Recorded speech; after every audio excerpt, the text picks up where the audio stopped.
You want to learn more about grassroots teams? Well, then the article Understanding the Formation, Functions, and Challenges of Grassroots Leadership Teams by Lester and Kezar is for you. This grassroots infomercial is brought to you by Cassidy, Jonathan, and Jules. Teamwork makes the dream work. A grassroots team in the higher ed environment will struggle to have the same amount of impact as a real or officially recognized team. Grassroots teams are broken into two types of naturally forming groups, and grassroots teams can be helpful resources but are not properly supported by college leadership.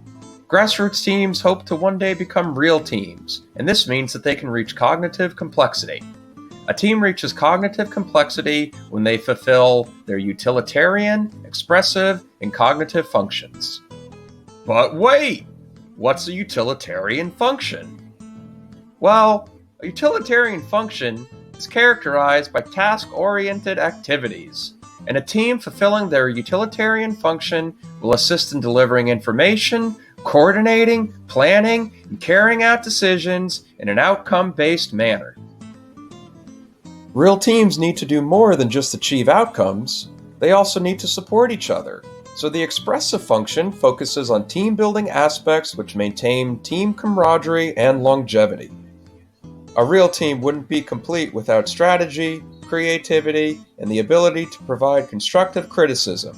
This feedback-based function is known as the cognitive function. And with the utilitarian function, the expressive function, and the cognitive function, you've assembled a real team. Unlike real teams, grassroots teams are unofficial teams not formally recognized by their institution. Grassroots teams naturally emerge as either sense-making or problem-solving. Neither of these teams fulfill all three functions and therefore do not meet cognitive complexity. So Lester and Kezar set out to answer the following questions about grassroots teams. What do grassroots leadership teams look like? How are they formed?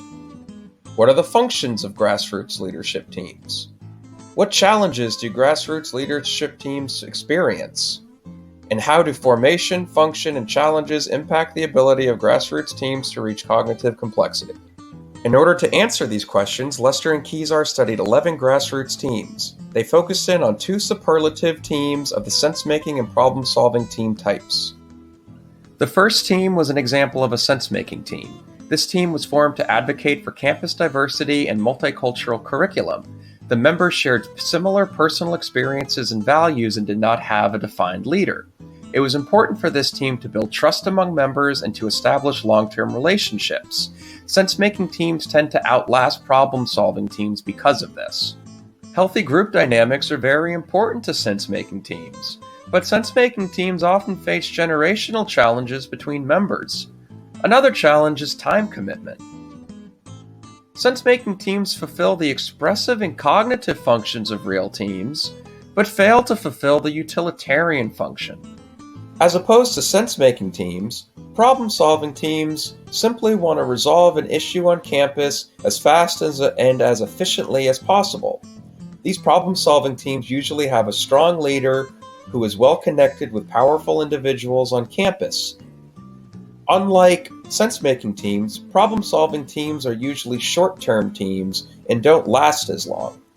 Unlike sense-making teams, problem-solving teams want to force quick change at their institution. This often leads to political challenge because coalitions form with competing interests and see the problem-solving teams as a threat. Ultimately, problem-solving teams fulfill the utilitarian functions but lack expressive and cognitive functions of real teams. So why do you want to invest in grassroots teams? Well, Lester and Kezar ultimately find that grassroots teams should be seen as vehicles to promote leadership and change. But that's not all.